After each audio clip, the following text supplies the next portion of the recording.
Hello, I'm Daniela. In today's video, I'm going to show you some tips and techniques for stamping Christmas images onto fabric. Now you use rubber stamps, just like you stamp on paper, but because of the texture of the fabric, the weave, you might find that there are a few little challenges. I'll show you different ways to overcome them. In today's video, I like to make these images, these text images, words, as well as Christmas images, pictures of Santa Claus or a nutcracker. I am creating these to use in my slow stitch fabric journal, the Stitch the Season journal. So I'll stamp an abundance of these and I'll use them throughout the Christmas season. Let me show you some of those tips and techniques. So there are different ways to use stamps in your slow stitching, particularly at Christmas time. You can stamp and add images to your journals. You can stamp text and make little clusters. There are all these beautiful ways to do it. There are some tips along the way that I've learned that I find a little helpful. So the first thing is to choose your fabric accordingly. So if you choose darker fabric or printed fabric, you can still stamp on it, but it might compete with your stamping. If you're using the stamping as a guide and you plan on stitching over it, well, that's a different story. But if you want your image to be standalone, just be considerate with which fabric you choose. Secondly, when you choose your stamps, all stamps are a little bit different. Some have a big cushion here and a block that you can hold them on quite easily. Others have very little cushion, if any, and they just pose a little more of a problem because when you stamp it, you might get some of the edge. So these are little challenges that I'll show you how I handle. So here are some word stamps that I've stamped.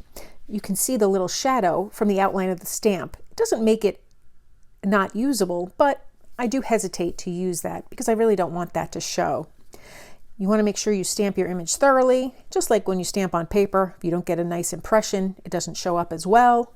But again, if I was to stitch over that or even trace over that with a pen, I could use that. Here I have a better image. Here I have another image that's great, but I have the edge of the stamp here. So I got to be careful with that. And sometimes it really depends on the stamp that you're using. And then I have another one here. I really like that image. It's kind of hard to read though, particularly when you reach a certain age. So I'll keep that in mind when using that stamp. I stamped these on just a piece of muslin, and that's really very handy, inexpensive, and I love the contrast you get from the stamp image to the muslin itself because while there's a little bit of visual texture here, it's pretty smooth and it's a very light color. Now you can stamp directly on your muslin. This is heavyweight muslin, so it's has a little more body and it doesn't tend to wrinkle as much as a lighter weight muslin. The lighter weight muslin, which is still beautiful in itself, does have a little bit of a wrinkle to it in that it moves around when you're trying to stamp it. So you could tape it down, you could put it inside an embroidery hoop, or you can take some freezer paper. You find this in the kitchen section in the United States. It's just a paper with a plastic coating on one side. And if you iron that muslin to the plastic side, you can stamp on the other side just like this. So I take my muslin, I have my freezer wrap that I set down with a hot iron. I'm just melting that plastic that's on the freezer paper and it's sticking to the fabric. It's a temporary hold. Let it cool a moment.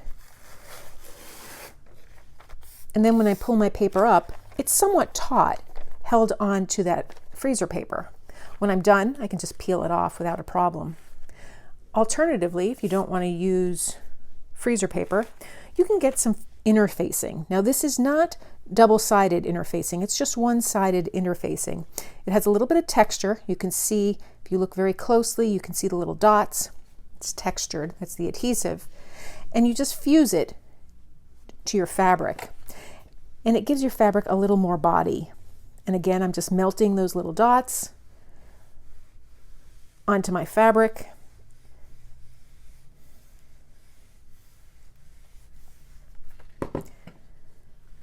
And so now my fabric has a little body and it's a little less likely to move and wrinkle when I'm stamping it.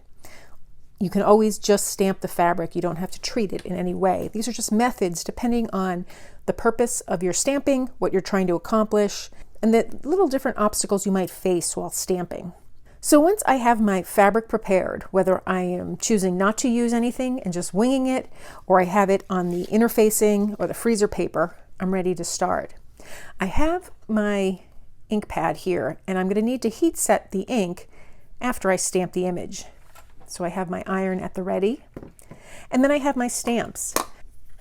So I like to use text stamps for clusters and just for little segments that I can put on my pages. And they're all different types here. And there are plenty of stamps out there. I'm sure you might even have some. I have some image stamps here, which are great. I'll use these. And then I have a few other stamps that I'm going to use. I have this Christmas tree one that I already attached to a clear block. This bird, this star, and a little leaf cluster. So I've attached those to my blocks. Now they're ready to stamp. I just have to decide which fabric I want to stamp them on. The thicker fabric is great if I want to make that into a tag or have that stand alone. It doesn't tend to fray as easily. The muslin is great if I want to stitch it down to something. So I think I'll do an assortment of both. Now let's start by just stamping the muslin. So this is the thicker weight muslin here. What I like to do is to take just a magazine, something with a little bit of give but not so much give. So if I put my fabric on top of it, I can push down and there's just a teeny bit of give, and that's what I want. So then I just take my stamps and I ink them up. And I want to try and do this carefully. So I'll either tap up and down or I'll just gently go back and forth around in little circles, inking up my image.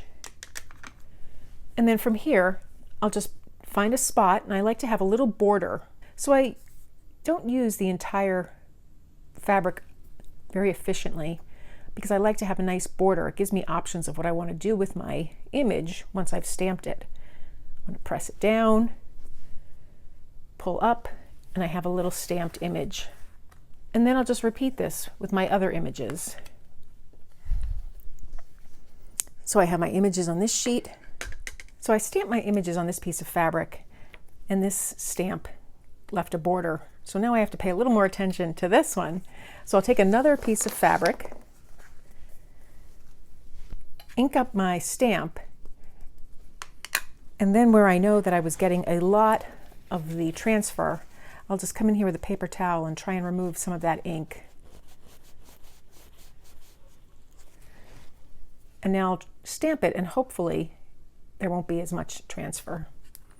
So you have to really get to know your stamps and the images that you're trying to transfer.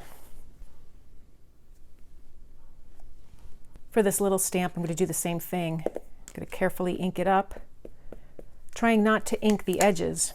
Sometimes you can't help that. They're very shallow. So I'll go around the edge, trying to remove that ink.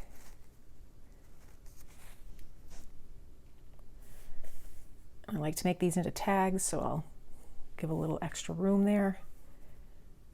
So here I have my lightweight muslin with the interfacing on the back. So when I cut that out, I'll stitch down through that interfacing as well. So I think I'll look for more words for this one. Then I have my muslin with the freezer paper. So I'll come in here with my other stamp and see what kind of images I get.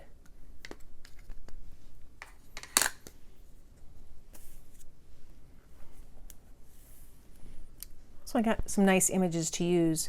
And because I like to cut around them or make them part of a patch or a tag, that's the reason I leave so much space. So I'll fill up one more sheet, my final sheet here, with different images, and then I'll show you how I store them. So I immediately clean all my stamps. In this case, I just use some water on a damp cloth, and I scrub out the ink, and then I'll put the stamps away. Then it's time to heat set the images. So I store my ink pad with a cover on it and a rubber band kept around it inside a tin, just to try and keep it functional so it doesn't dry out for as long as possible. And then I'm ready to heat set the images. The ink has dried on them, so now all I do is I come in with a hot iron set to the temperature of the fabric, and I just iron over the image. On the image that I ironed to the freezer paper, I'll remove it from the freezer paper. I can get a little more use out of that freezer paper, and I'll just now heat set the image. If your freezer paper is large and you don't want to remove it, you can always iron right over that. Now you can store your images on the freezer paper if you want, or you can cut them out already. Some of them I prefer to cut out ahead of time, or at least trim down to appropriate sizes. So after I stamp my images and I weed through the ones that I want to keep and get rid of the ones I don't, I cut a large border around all of them, and now I have images that I can choose from to use in my work. So I'll keep these all in a cigar box at the ready so that I can use them as needed. So that's how I stamp my images onto fabric. They make beautiful labels. You can use them for quilts or other stitching projects as well. It's a great technique because it makes something personal, particularly if you have a rubber stamp that you were drawn to, which is the reason you purchased it in the first place, and you want to use it further besides just stamping in a journal or on a piece of paper to make a card. You can extend your stash by using it on fabric. If you found this video helpful, please give it a thumbs up and be sure to subscribe. Thanks for joining me today.